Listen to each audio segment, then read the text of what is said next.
Acete de Cristo 95.3 FM tiene el agrado en presentar al Ministerio Casa de Oración al predicador y pastor, el señor Chuy Olivares.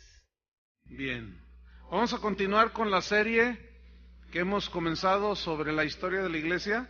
Hoy sería el tercer capítulo de esta serie que nos va a llevar un buen tiempo. Es muy importante para nosotros los cristianos saber qué es lo que cómo Dios ha ido caminando junto con la iglesia, cómo ha tenido sus altibajos, sus tiempos gloriosos, y ya hemos llegado hasta el año 330, 325, cuando Constantino oficializó la iglesia cristiana como la iglesia del Estado, y ya vimos todo lo que implicó, que fueron más perjuicios para la iglesia que beneficios. Entonces queda claramente establecido que la iglesia y el Estado jamás, digan todos, jamás deben de estar juntos trabajando. Cada quien que haga su parte. Y en el tema de hoy, vamos a hablar sobre cómo inicia la decadencia de la iglesia. Con esta unión de la iglesia y el Estado comienza una decadencia.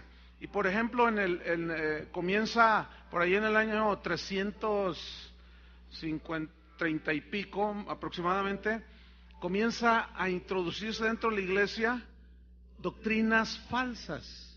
Y hubo tres que en esos primeros 300 años aparecieron, y una fue un día que hablaba que Cristo no era, que Cristo era superior a los humanos, pero inferior a Dios.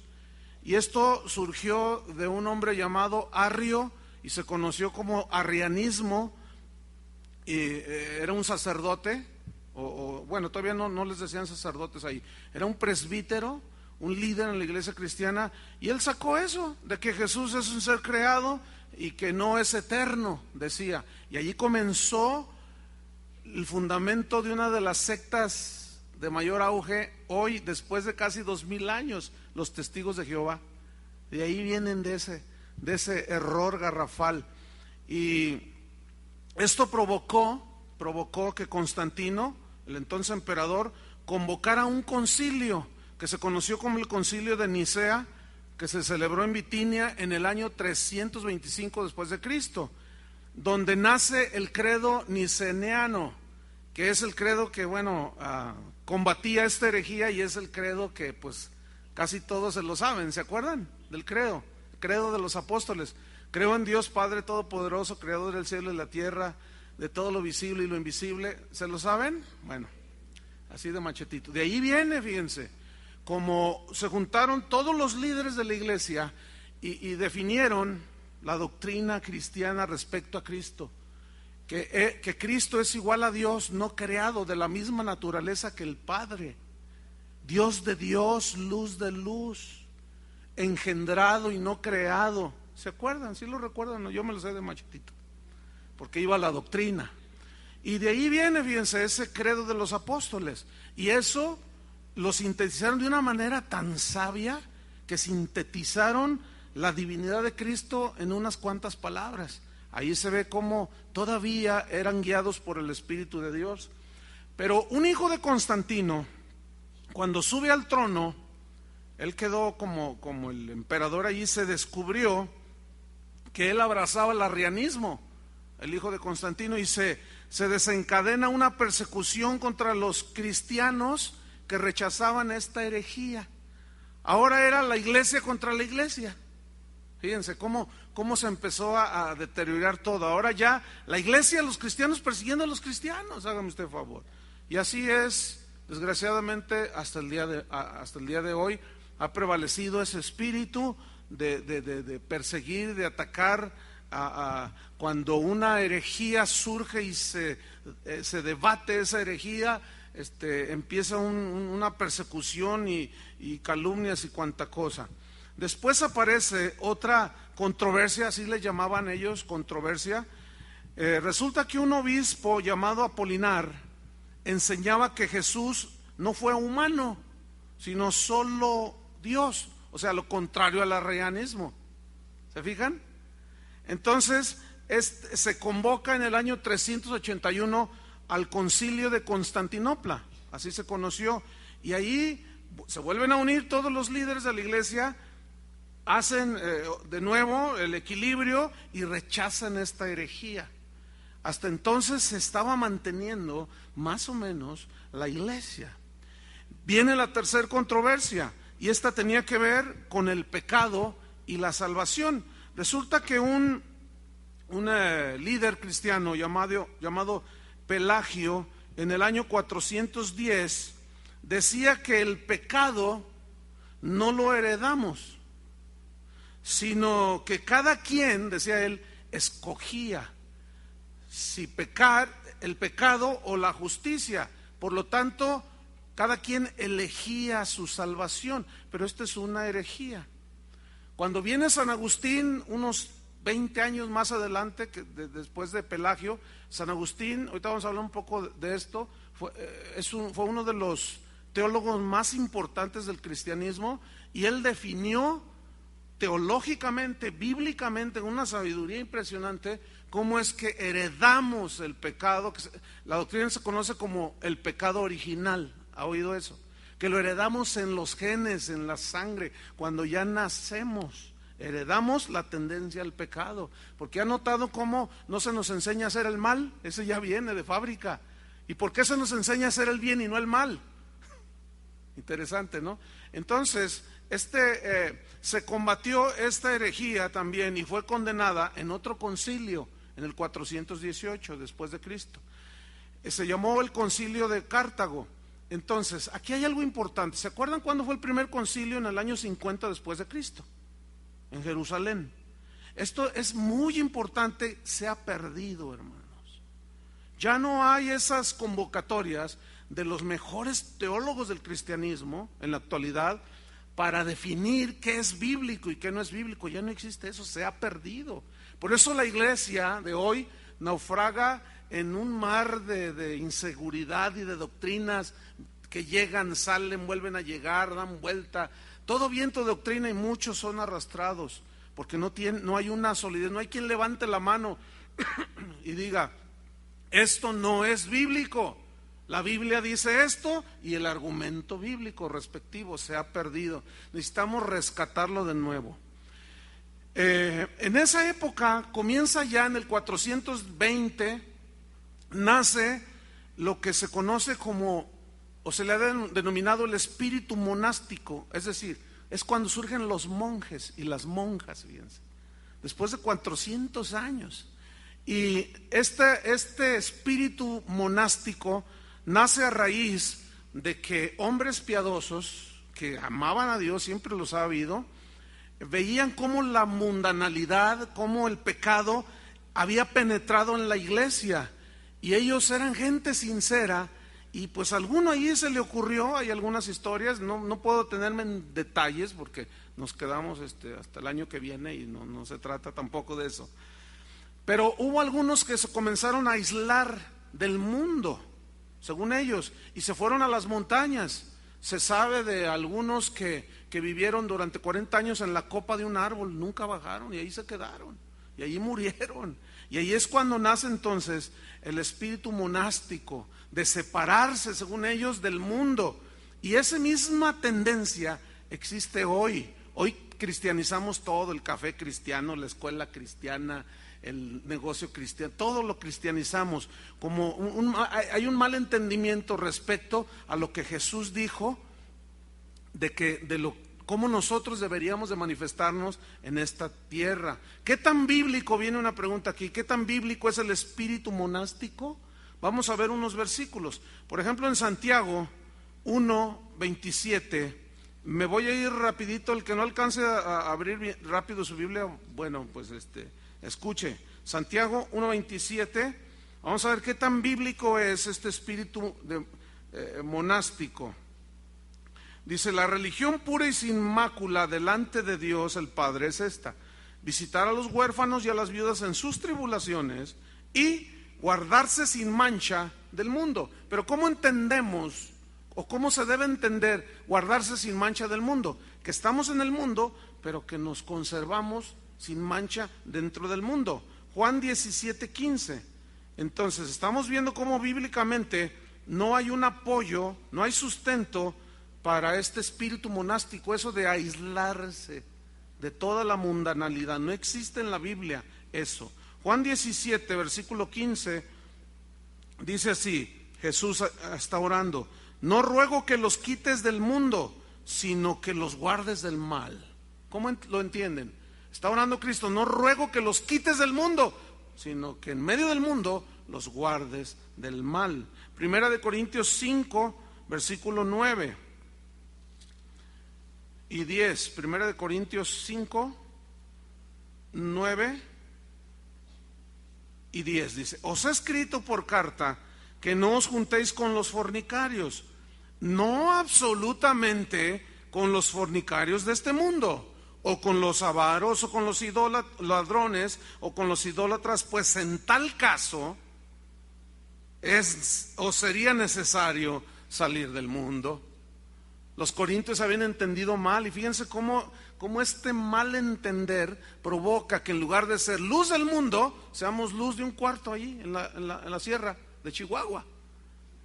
Y no, ese no era el plan de Dios. Sin embargo, gente bien intencionada, pero ya comenzaba los cristianos a hacer a un lado la Biblia y a meter sus propios conceptos. En Mateo 5, versículo 14, si me sigue allí, Mateo 5, 14, dice así: vosotros sois la luz del monasterio. ¿Así dice?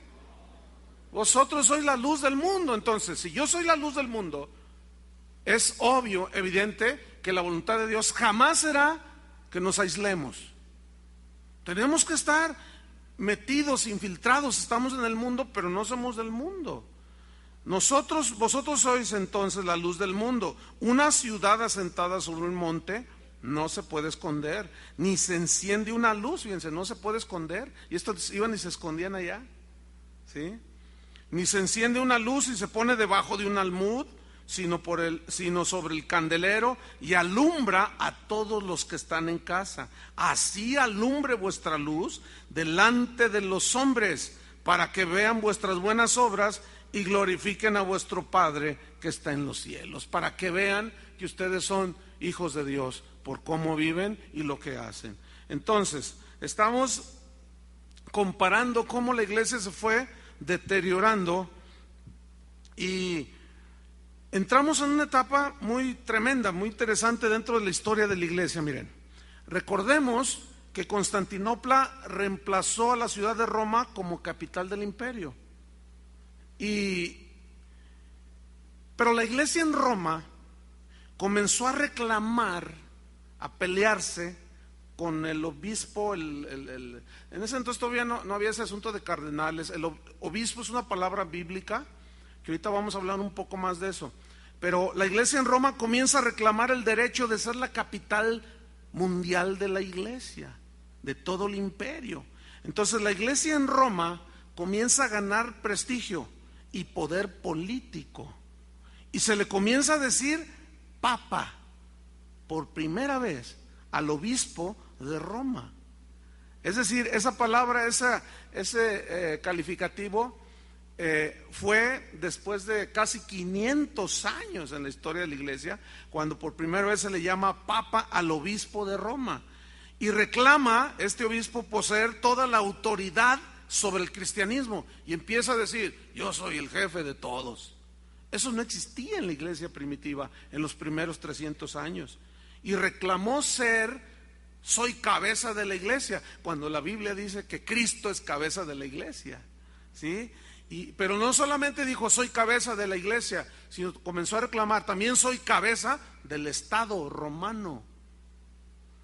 O sea, ambición de poder hasta más no poder, ahora sí, ¿verdad? Pero ¿qué dice la Biblia acerca de quién es la cabeza? ¿En qué se basa? ¿Hay fundamento bíblico para este reclamo que comenzaron a hacer los obispos, que ya en ese entonces ambicionaban poder político, poder económico y poder religioso? Vamos a ver Efesios 5:23, por ejemplo. Vamos a ver si hay sustento bíblico para esto. Efesios 5, versículo 23, dice así: porque el marido es cabeza de la mujer, así como Cristo es cabeza de la iglesia, la cual es su cuerpo y Él es su Salvador. ¿Quién es cabeza de la iglesia? Cristo. Ahora, ellos se comenzaron a basar en Mateo 16, si va conmigo, Mateo 16, versículo 13, y comenzaron a reclamar que Pedro fue el primer papa. Pero vamos a ver si hay sustento bíblico para esto. Dice: viniendo Jesús a la región de Cesarea de Filipo, preguntó a sus discípulos, noten, no le preguntó a Pedro, le preguntó a los discípulos. Cualquiera pudo haber contestado, diciendo: ¿quién dicen los hombres que es el Hijo del Hombre? Ellos dijeron: unos Juan el Bautista, otros Elías y otros Jeremías, o algunos de los profetas. Y él les dijo: ¿y vosotros? Noten cómo les pregunta a todos: ¿y vosotros quién decís que soy yo? Y respondiendo Simón Pedro dijo: tú eres el Cristo, el Hijo del Dios viviente. Entonces le respondió Jesús: bienaventurado eres Simón, hijo de Jonás, porque no te lo reveló carne ni sangre, sino mi Padre que está en los cielos. Yo también te digo que tú eres Pedro, y sobre esta roca edificaré mi iglesia, y las puertas del Hades no prevalecerán contra la iglesia. Y a ti te daré las llaves del reino de los cielos, y todo lo que atares en la tierra será atado en los cielos, y todo lo que se atares en la tierra será desatado en los cielos. Entonces, de aquí ellos tomaron estos textos, y como en ese entonces ya comenzaba a dejarse a un lado las escrituras, ellos sacaron del contexto estas escrituras y las aplicaron. Efectivamente, si nosotros las sacamos del contexto, dicen lo que uno quiere.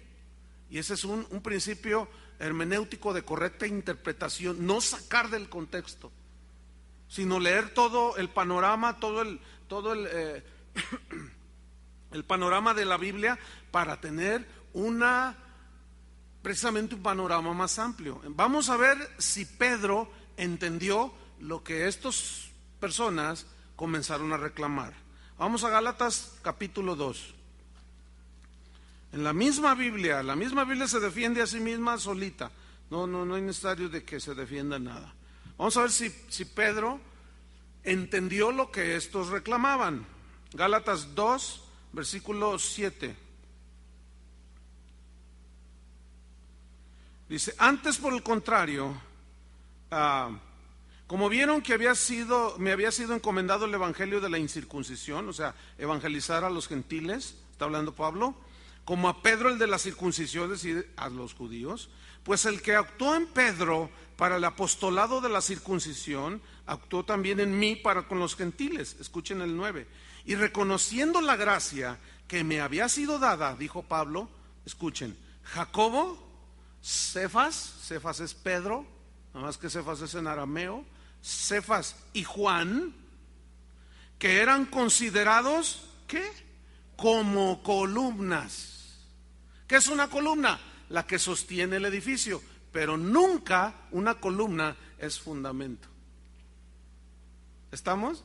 El fundamento, dijo Pablo, es Jesucristo. Ahora vamos a ver qué dijo Pedro mismo a ese respecto. En ese entonces él nunca reclamó lo que posteriormente estas personas comenzaron a reclamar. Vamos a Primera de Pedro, capítulo 2, en el versículo número 4. Vamos a ver si Pedro entendió lo que estos reclamaban. Primera de Pedro 2, 4. Acercándoos a él, piedra viva. Aquí es una epístola de Pedro. Desechada ciertamente por los hombres, mas para Dios escogida y preciosa. Vosotros también, como piedras vivas, sed edificados como casa espiritual y sacerdocio santo, para ofrecer sacrificios espirituales aceptables a Dios por medio de Jesucristo. Por lo cual también contiene la Escritura: he aquí pongo en Sión la principal piedra del ángulo, escogida, preciosa, y el que creyere en él no será avergonzado. Para vosotros pues, los que creéis, él es precioso, pero para los que no creen, la piedra que los edificadores desecharon ha venido a ser cabeza del ángulo y piedra de tropiezo y roca que hace caer, porque tropiezan en la palabra, siendo desobedientes a lo cual también fueron destinados. ¿Qué está diciendo Pedro aquí? ¿Que él es la roca sobre la cual la iglesia fue fundada? Definitivamente no. Entonces no hay fundamento bíblico para este reclamo. Pero la gente en ese entonces ya comenzaba a abandonar, instigados pues por los mismos líderes, de ya no leer las escrituras. Por eso yo me he resistido, hermanos, a meter un programa en la computadora, en la pantalla, donde yo digo Juan 4:23 y ellos hacen Juan 4:23 y aparece todo el versículo. Porque yo empecé a notar en las iglesias donde hacen eso, que la gente ya no lleva la Biblia. Pues como ya te lo ponen ahí, pues ya nomás están ahí y se duermen más fácil. Y yo dije, no, hay cosas dentro de la tecnología que yo deliberadamente no rechazo, no voy a aceptar.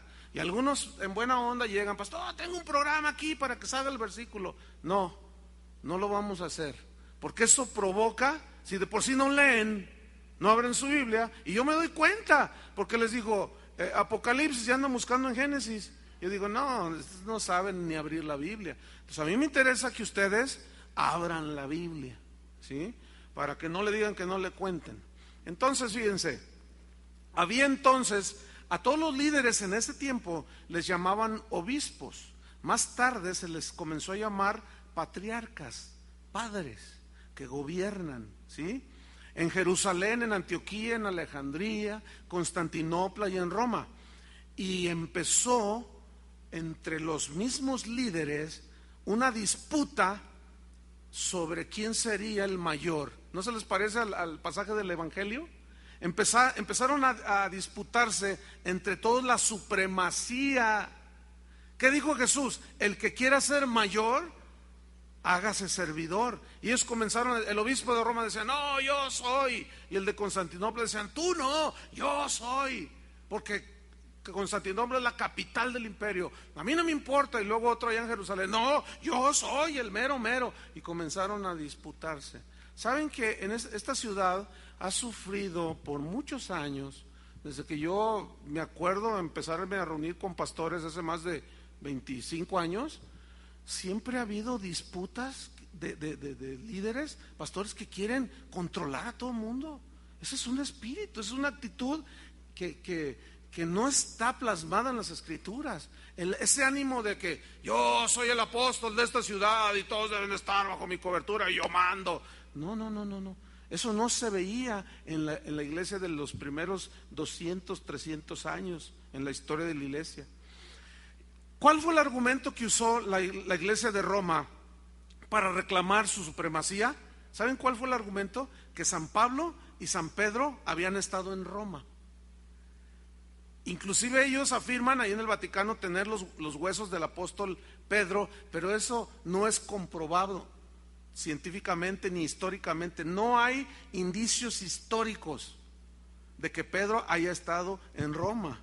Entonces, hacia el año 451, Roma ya comienza a prevalecer, ¿sí? Tenía más poder político, más poder económico, el gobierno le daba mucho dinero y los clérigos comenzaron a levantarse sobre los demás.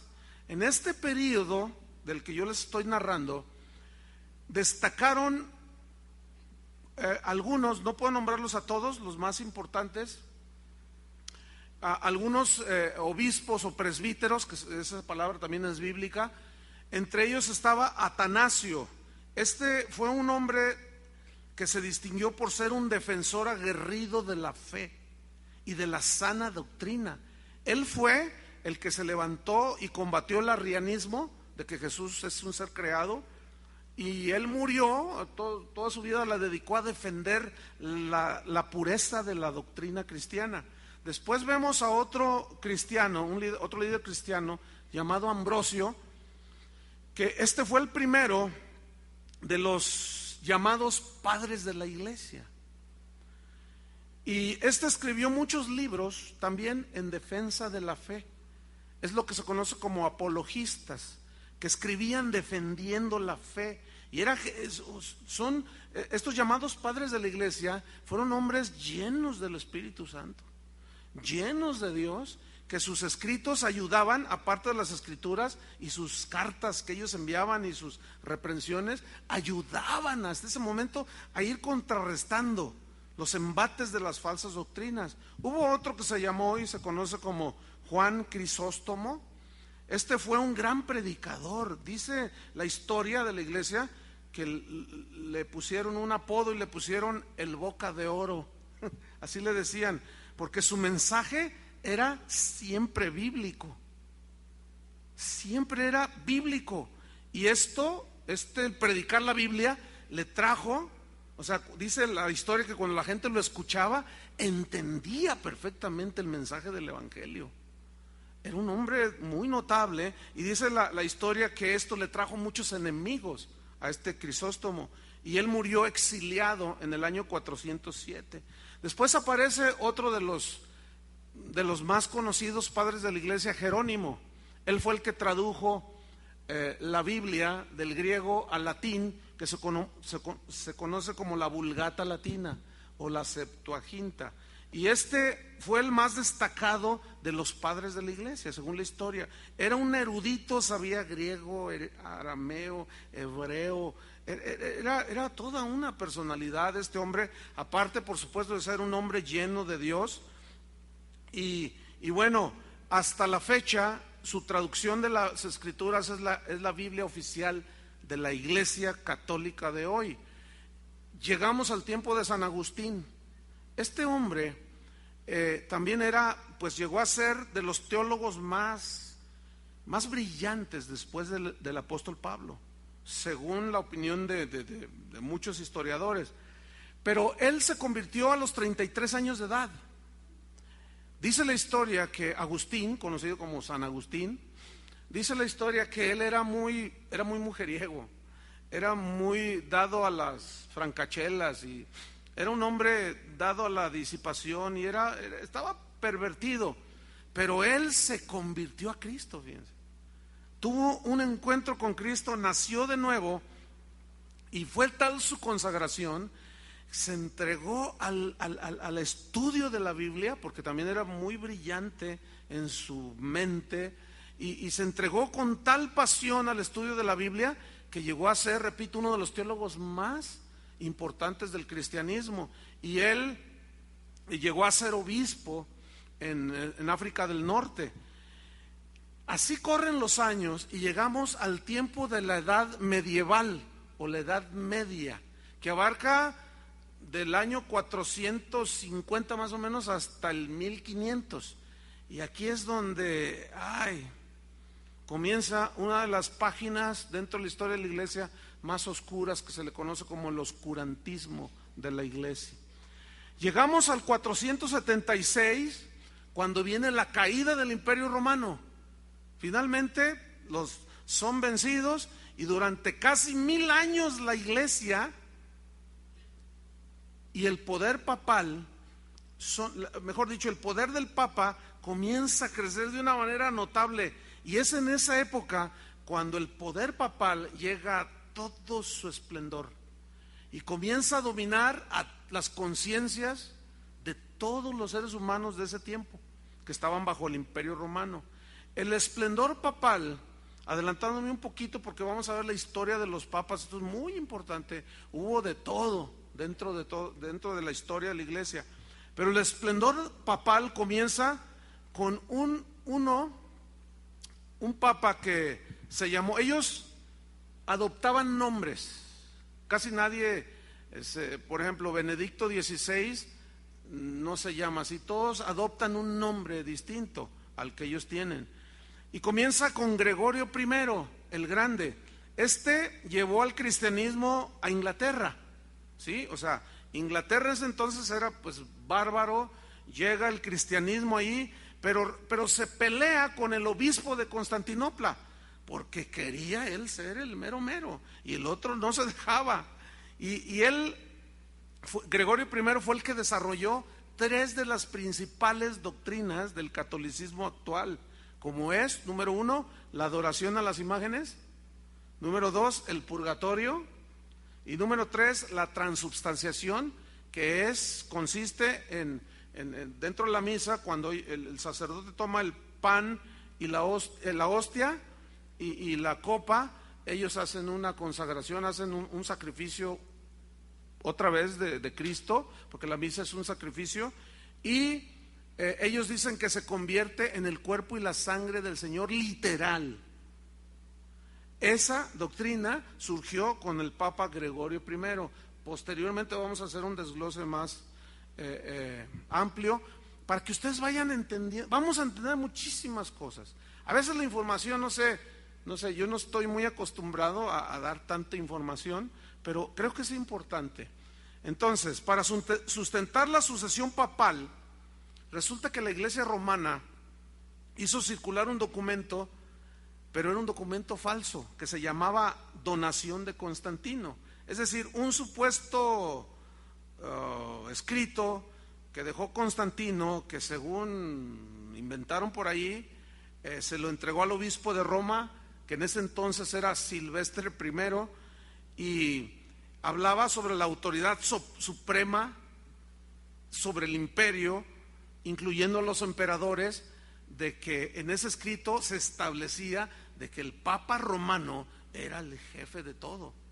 Pero bueno, circuló posteriormente otro documento que también resultó falso, donde supuestamente los apóstoles, desde la época de los apóstoles, la iglesia fue gobernada por papas, y que las leyes terrenales no eran para la iglesia. O sea, la iglesia, los papas no estaban sometidos a las leyes terrenales, en otro supuesto documento allí. Pero nadie de los que en ese entonces se expusieron a lo que decían los papas, decían, no, pues aquí Constantino dejó este documento donde dice que yo soy el mero mero. Entonces la gente, como ya les habían quitado la Biblia, decían, bueno, pues ha de ser eso, ha de ser la verdad. Nadie dudó de estos documentos hasta el siglo XII, cuando comienza a verse los inicios de la llamada reforma de la iglesia, cuando comenzaron dentro de la misma iglesia católica hombres que amaban a Dios, que decían, a ver, ¿dónde está la copia de ese documento? No existía, era un invento. Entonces comenzaron guerras de disputas dentro de la misma iglesia, que hasta entonces todavía no se llamaba católica. Eso llegó casi al año 800 después de Cristo, cuando se llamó Iglesia Católica, Apostólica y Romana. Pero hasta entonces eran cristianos, era la iglesia cristiana y no había más. Entonces, estamos llegando hasta este periodo donde hubo papas buenos, muy buenos, otros malos y otros peores. Pero entre todos se distingue uno que fue un buen papa, que se llamó Gregorio VII. Toda esa información que yo voy a dar está al alcance de cualquier persona que consulte los libros de historia universal. Ahí están. De ahí yo tomé mucha información. No es algo que yo estoy inventando, porque luego puede haber gente que dice, no, está inventando. No estoy inventando. Métase al internet, busque enciclopedias y ahí va a estar, y usted va a corroborar con la grabación de lo que yo estoy diciendo. Usted póngalo y verá que todo concuerda perfectamente. Yo tengo muchas fuentes de información. Entonces, de ahí tomé esto, y la historia distingue a Gregorio VII como uno de los mejores papas que han existido. Por ejemplo, él combatió la simonía. ¿Qué era la simonía? Era el tráfico de las bendiciones de Dios, pagar por las bendiciones de Dios. Y él decía, no. Y él contrarrestó todo eso. Decía, no. Con las cosas de Dios, con los dones de Dios, con las cosas, no vamos a hacer negocio. Y él combatió todo eso. Otra de las cosas que combatió fue que los papas fueran electos o designados por los reyes o por los emperadores en turno. Que a veces el mismo emperador o los reyes decían, tú vas a ser el papa. Entonces, ¿cómo? O sea, el que le caía mejor, el que estaba mejor en contubernio, y él dijo, no, el que ha de ser cabeza de la iglesia, así decían ellos, debe ser un hombre puesto por Dios, decía él. pero bueno, tenía con unos conflictos impresionantes que después vamos a desarrollar. Él, fíjense, estableció, deberían de hoy los eruditos romanos, deberían de estudiar la vida de este papa, del que ellos lo consideran como uno de sus mejores papas. Y no solo ellos, la historia misma lo menciona, pero él estableció una corte eclesiástica para juzgar las acusaciones contra los líderes que abusaban. Bueno, yo entiendo que el Vaticano tiene una corte donde juzgan todo eso, pero sabemos que encuentran a un sacerdote pederasta violando niños y lo único que hacen es cambiarlo de diócesis o de capilla. Entonces ahorita está súper corrompido, pero bueno, sigamos estudiando un poco la iglesia, hay tanto que decir, que Dios nos dé entendimiento. Entonces miren, hubo un rey llamado Enrique IV, se ofendió por lo que este papa comenzaba a hacer, empezaba a tapar hoyos en los cuales la iglesia empezaba a meterse, y se ofendió tanto, y se juntó, dice la historia, con varios obispos y quitaron a Gregorio VII y lo exiliaron, lo echaron, y murió en el exilio. Pero él dejó un escrito, Gregorio VII, que él dijo al final de sus días: he amado la justicia, he aborrecido la iniquidad, y por esa razón muero en el exilio, por amor a Cristo. Fue un buen hombre. El Papa, llegamos a veces voy a estarme saltando a manera de una introducción de información. Al principio no me voy a ir en una cronología de todos los papas. Por ahora voy a mencionar, en el año 1198 vino un papa conocido como, se llamó Inocencio III, que de Inocencio no tenía nada. Él dijo, el día de su coronación como papa, él dijo: el sucesor de San Pedro ocupa una posición intermedia entre Dios y los hombres. Dios, el papa y los hombres. El papa, dijo él, el día de su toma, es inferior a Dios, pero superior a los hombres. Dice, el papa es juez de todos, pero nadie debe juzgarlo a él. Qué listo el muchachito. La decadencia de la iglesia, la corrupción de la iglesia comenzó a llegar hasta lo más bajo, y fue a partir de un papa conocido como Bonifacio VIII en el 1303. En el año 1414 se celebra otro concilio conocido como el Concilio de Constanza, para decidir qué hacer, porque resulta que en ese año 1414 había 4 papas a la vez. Todos reclamaban ser el sucesor y se peleaban y se mataban y se mandaban golpear, entonces tuvieron que hacer un concilio para decidir quién era el papa verdadero. Y el papa Alejandro III excomulgó a un cristiano que se notaba por su piedad hacia Dios y se llamaba Pedro Waldo. Pedro Waldo era ya entonces les comenzaban a llamar sacerdotes, era un clérigo, un sacerdote que era poderoso en las escrituras, porque comenzó un fenómeno dentro de la iglesia. Solo los sacerdotes, los clérigos, tenían acceso a las escrituras. El pueblo, el vulgo, no. Y este hombre, Waldo, comenzó él a predicar la palabra de Dios, y él fue excomulgado por el Papa Alejandro III porque en sus mensajes, en sus homilías que ellos les llaman, decía que no había sustento en la Biblia para lo que estaban haciendo con la iglesia de Cristo. Y a sus seguidores de Waldo se les llamó valdenses. Y llega un tiempo en que se nombra un monje llamado Domingo, que fue el que fundó la orden de los dominicos, que se encargara de perseguir a los valdenses. El Papa lo nombró y dijo: dales en la torre a estos, desaparécelos del mapa. Y se suelta una persecución contra los valdenses y los asesinaron, les quitaron sus pertenencias, las cuales fueron llevadas a Roma, y una gran parte de la riqueza de la iglesia romana en ese tiempo, y que posee hasta hoy en la actualidad, son los despojos de aquellos que ellos empezaron a llamar herejes, porque confrontaban con la Biblia. Oye, la Biblia no dice eso. Tú cállate, ¿cuál Biblia? Ni que nada. Y si no te callas, te quemamos vivo. Pues no le hace, pero yo tengo un compromiso con Dios. Y los desaparecían del mapa. Aparece un erudito cristiano llamado Almerico, y sus discípulos era gente de la Biblia. Siempre ha habido gente de la Biblia, fíjense, siempre. De alguna manera siempre ha habido una luz, no se ha extinguido, pero parece como que hubo tiempos donde había tal oscuridad. Pero aparece este hombre que empieza a predicar las escrituras y pues echa el mundo encima, y fueron quemados cientos de ellos ahí en una de las plazas principales en París, en Francia, porque él comenzó a decir que Dios no era el pan de la Eucaristía.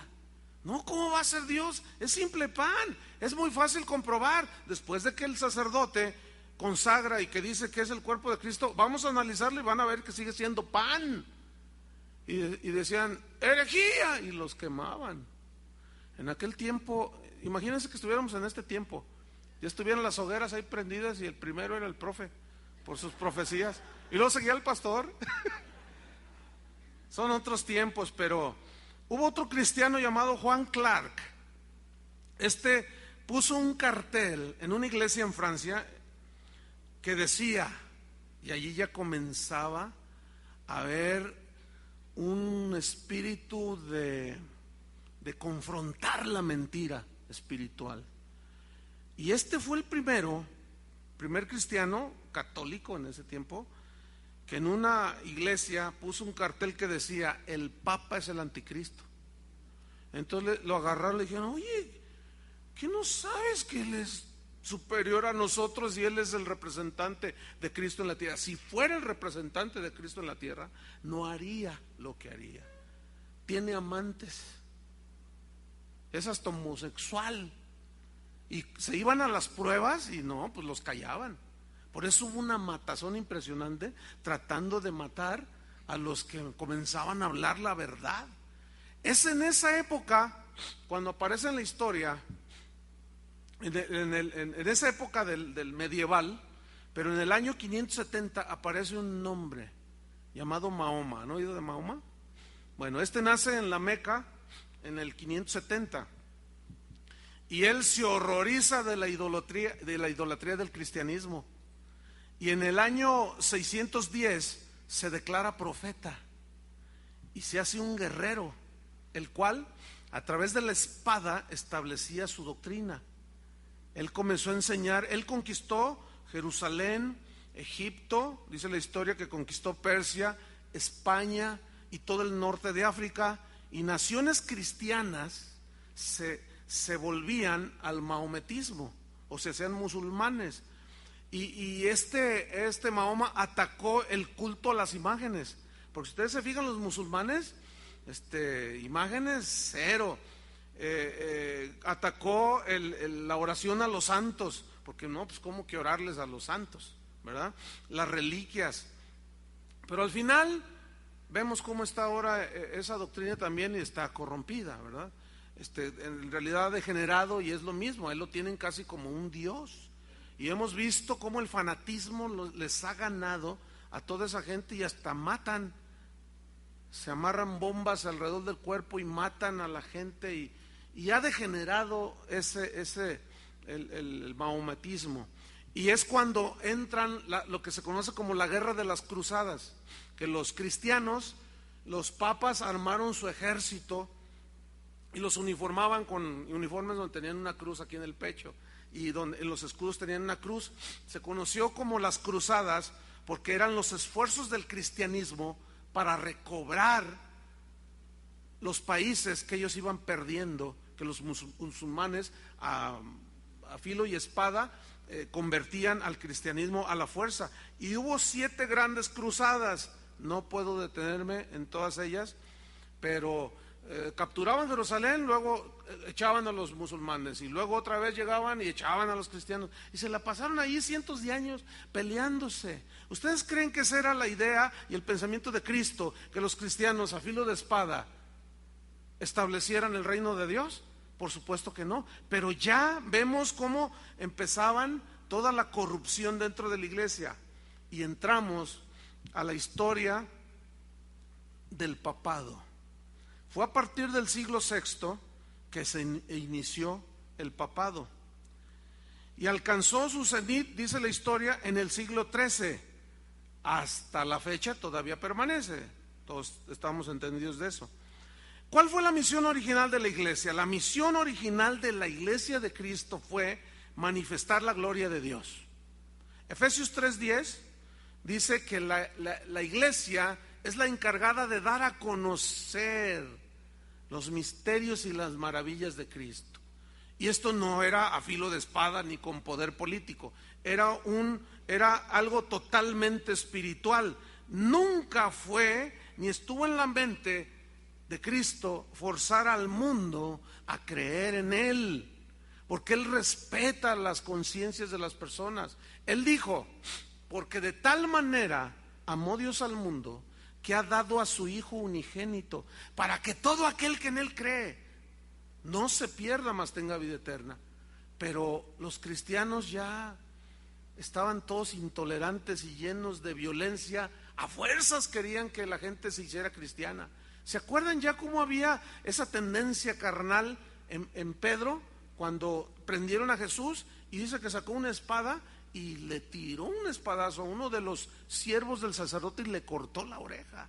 ¿Ustedes creen que le quería cortar la oreja? Lo quería partir en dos. Y nada más que el otro hizo un movimiento, eso es obvio, ¿verdad?, de defensa, de protección, y le voló solamente una oreja. Y dice la Biblia que Jesús tomó la oreja y se la puso en su lugar. En la película de la Pasión, ahí viene esa escena, ¿se acuerdan?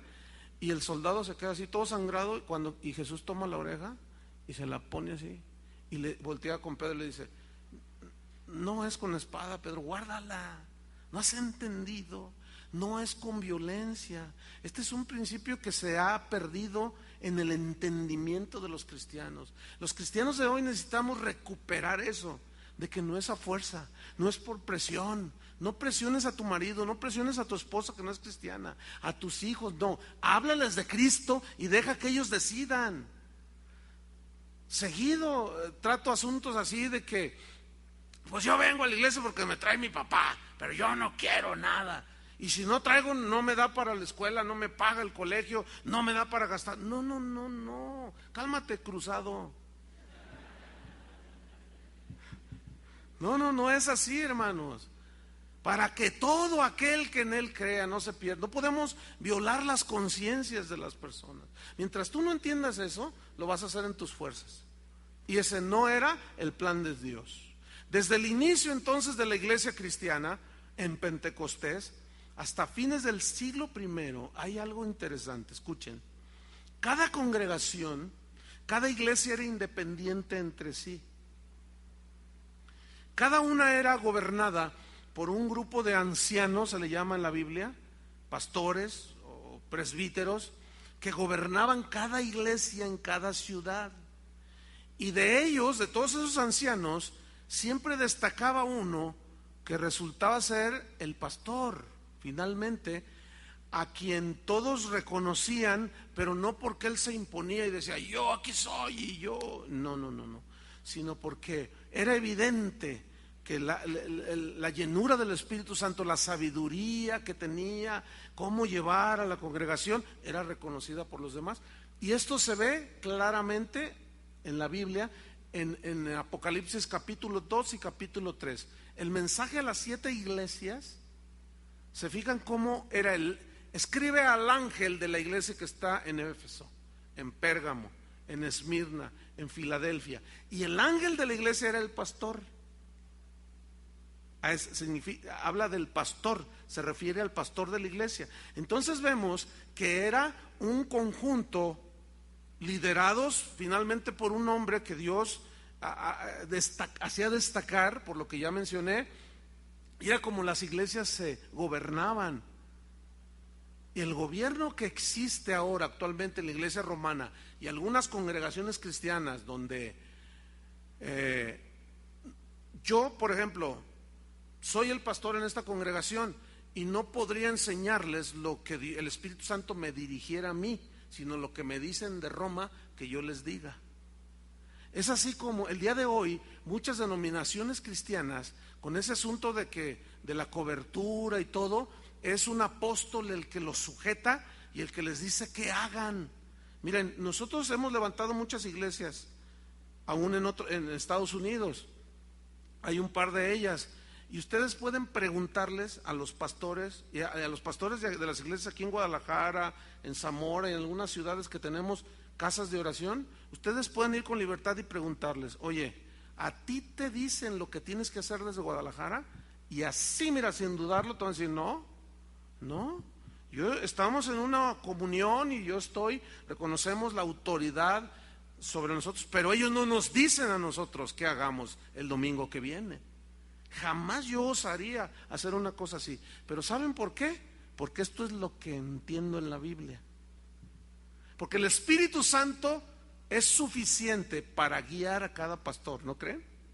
Así como cada padre de familia en su relación con Dios, Dios es suficiente para guiar a cada padre de familia. Igual son las iglesias. Pero nosotros también estamos bajo cobertura, fíjense. Y nosotros no somos manipulados, ni gobernados, ni nos dicen qué hagamos por los que estamos nosotros bajo su cobertura. No es así, nos dan plena libertad, porque ese es el patrón de la Biblia. Entonces, más tarde, para ir corriendo así rápido, se le llamó obispo al responsable de la iglesia. Entonces ya era el obispo. Y a los demás se les llamó presbíteros, aunque es una palabra que está ahí en la Biblia. Pero poco a poco, escuchen bien, poco a poco el obispo comenzó a abarcar su autoridad, su poder religioso sobre otras ciudades. Repito, esto no se ve en el Nuevo Testamento. Es entonces como los obispos empiezan, hombres ávidos de poder y de que la gente los reconociera, comienzan a manipular las iglesias y se usa la palabra padre ya de una manera oficial para solamente los obispos. Padre, el padre decían.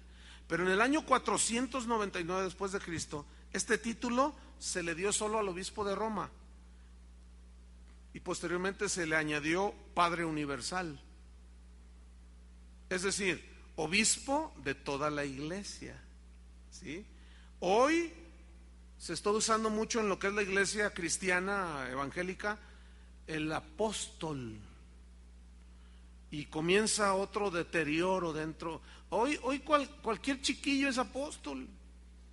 Hoy cualquier ignorante es apóstol. Basta con que llegue un palero y le diga: el Señor me dice que tú eres apóstol, y ya el otro se la cree. No tiene señales de su apostolado. Tiene 20 ovejas ahí que difícilmente las puede llevar en el camino de Dios. Y empiezan a inventar doctrinas que es una tristeza, pero ya son apóstoles. Siempre ese espíritu, hermano, siempre ha prevalecido, no se ha ido de la iglesia. ¿Saben por qué? Porque es algo de la carne. En la lista, entonces, en la lista católica de papas, se incluye a los obispos. Dijeron: no, pues a ver, entonces ¿quién fue el primer papa? Y empezaron a inventar. Porque hasta el año 300 no se conocía nada de eso, de que el primer papa. Entonces, no. Fue durante los primeros 500 años, hasta donde estamos llegando al año 499, cuando ya se les llamó papas. Y bueno, ¿qué con Pedro? ¿Qué reclamaba Pedro ese título de papa? Por supuesto que no. Jamás él aceptaría ese título. Déjenme leerles un versículo. En 1 de Pedro 5, versículo 1, 1 de Pedro 5:1 dice: ruego a los ancianos, noten esta palabra, ancianos, ¿ven? Ahí están. Ruego a los ancianos que están entre vosotros yo ancianos también con ellos, y testigos de los padecimientos de Cristo, que soy también participante de la gloria que será revelada. Les dice una instrucción apostólica: apacentad la grey de Dios. Fíjense, que está entre vosotros. ¿Cómo? Cuidando de ella, no por fuerza, sino voluntariamente, no por ganancia deshonesta, sino con ánimo pronto, no como teniendo señorío sobre los que están a vuestro cuidado, sino siendo ejemplos de la grey. Y cuando aparezca el príncipe de los pastores, vosotros recibiréis la corona incorruptible de gloria.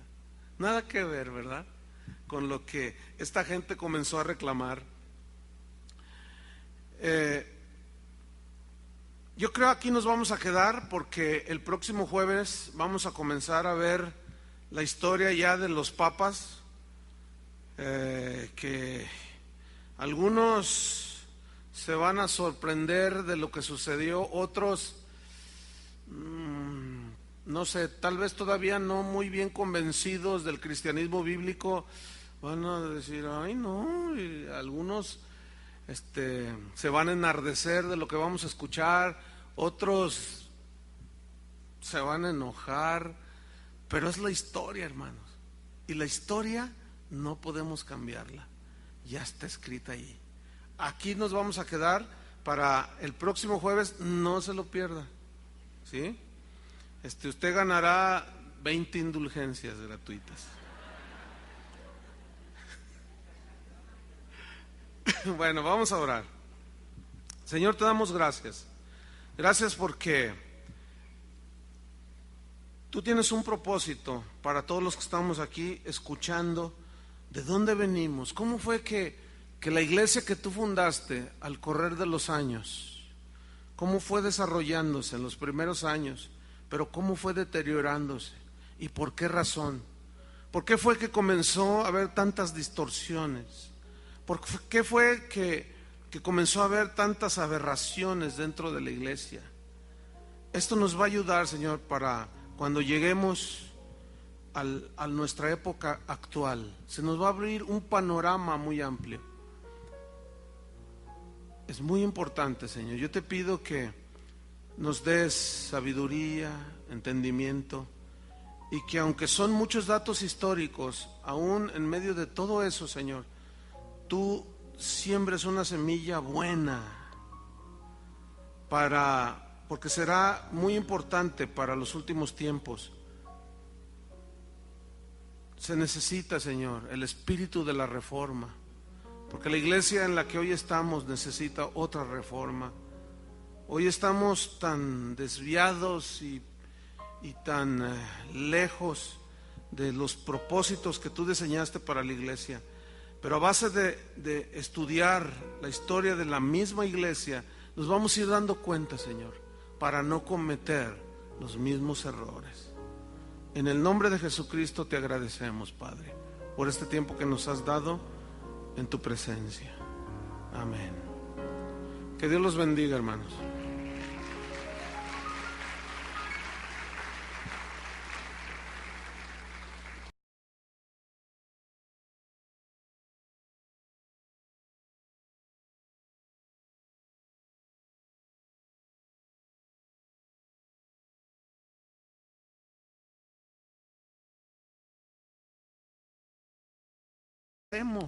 Heredamos la tendencia al pecado, porque ha notado cómo no se nos enseña a hacer el mal. Ese ya viene de fábrica. ¿Y por qué se nos enseña a hacer el bien y no el mal? Interesante, ¿no? Entonces, se combatió esta herejía también y fue condenada en otro concilio, en el 418 después de Cristo. Se llamó el Concilio de Cartago. Entonces, aquí hay algo importante. ¿Se acuerdan cuándo fue el primer concilio? En el año 50 después de Cristo, en Jerusalén. Esto es muy importante, se ha perdido, hermanos.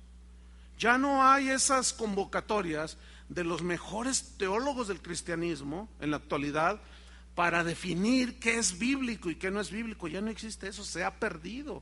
Por eso la iglesia de hoy naufraga en un mar de inseguridad y de doctrinas que llegan, salen, vuelven a llegar, dan vuelta.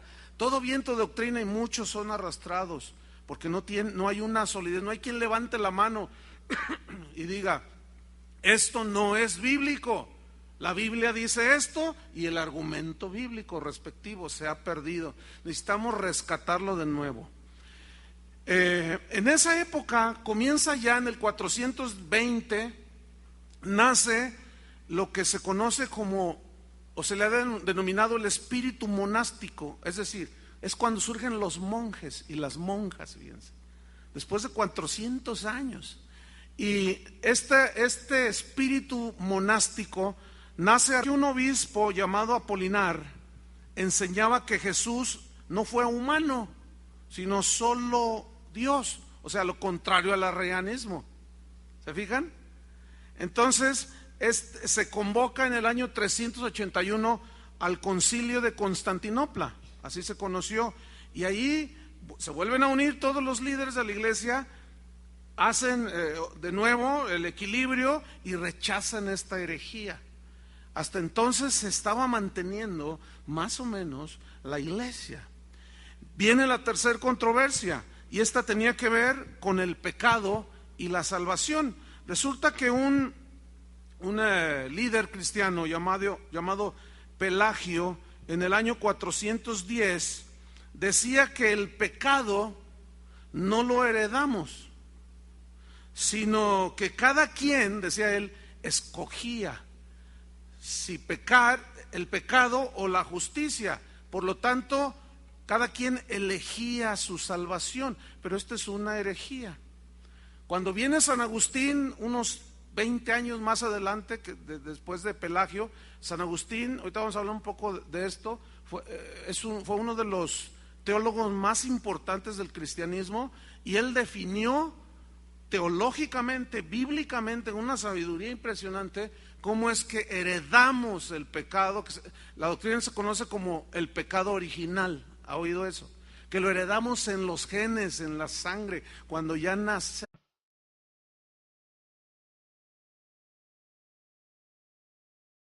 Hacete de Cristo 95.3 FM tiene el agrado en presentar al Ministerio Casa de Oración al predicador y pastor, el señor Chuy Olivares.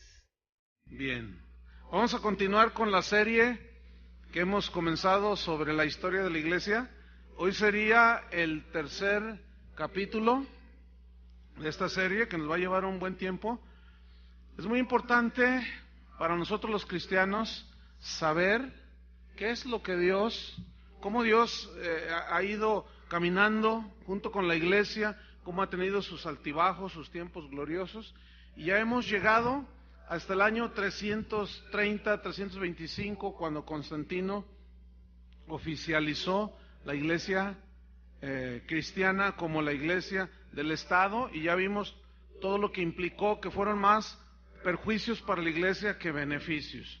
Entonces queda claramente establecido que la iglesia y el Estado jamás, digan todos, jamás deben de estar juntos trabajando, cada quien que haga su parte.